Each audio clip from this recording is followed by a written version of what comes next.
Kenapa banyak orang yang flexing di sosial media tentang keberhasilannya, kesuksesannya, pencapaiannya, bahkan tidak sedikit dari mereka yang menyepil penghasilannya. Nah, itu kadang-kadang menjadi pro kontra ya di kalangan berandai ataupun kalangan sesama konten kreator, yang apalagi yang bermain di sosial media itu tujuannya untuk mencari hasil tambahan. Itu kadang-kadang menjadi pro kontra ya. Tapi sebenarnya ya, hasil dari sosial media itu emang benar-benar nyata, tergantung bagaimana cara kita mengolahnya, bagaimana cara kita menjalankannya.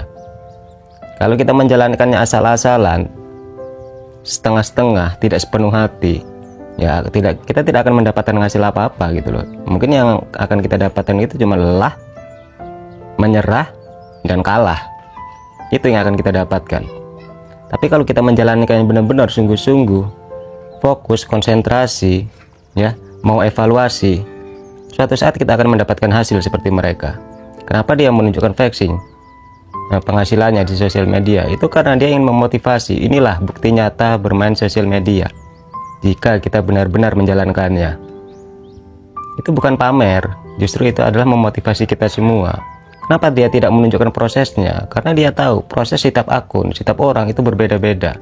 Kalau dia menjelaskan prosesnya, itu akan terasa percuma.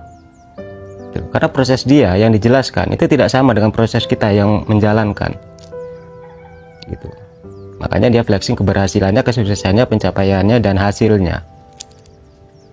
Jadi untuk teman-teman dimanapun kalian berada, yang bermain sosial media itu tujuannya untuk mencari penghasilan ya, penghasilan tambahan, atau memang benar-benar fokus di dunia kreator untuk mendapatkan penghasilan, ya jangan sampai ada rasa iri ataupun benci ataupun rasa tidak suka ketika dia menunjukkan pencapaiannya di beranda kita.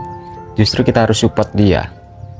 Karena apa? Karena apapun yang kita berikan, apapun yang kita sampaikan, baik itu di kolom komentar ataupun respon kita ketika kita melihat postingan dia, itulah hasil yang akan kita capai suatu saat nanti. Ya. Tidak ada konten kreator yang hasil zong, itu tidak ada, tapi dengan catatan bersungguh-sungguh menjalankannya. Tidak setengah-tengah, tidak iri dengan hasil orang lain, ya. Justru menjadi motivasi ketika orang lain itu memberikan edukasi ataupun menyampaikan sesuatu yang sudah ia dapatkan.